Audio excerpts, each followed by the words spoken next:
I'm going to be showing you how to fix invalid meeting in your Zoom.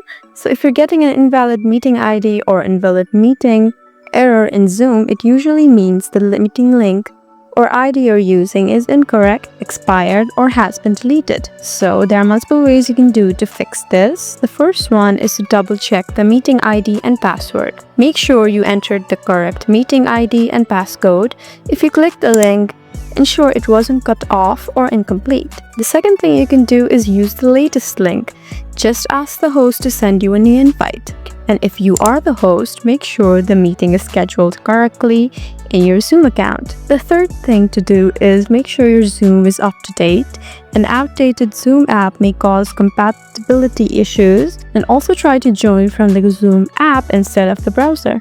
Sometimes links don't open properly in browsers, and also check the meeting time and time zone. And you can also try reinstalling Zoom altogether. So in this way, you would successfully be able to fix an invalid meeting in Zoom. I hope this video was helpful for you.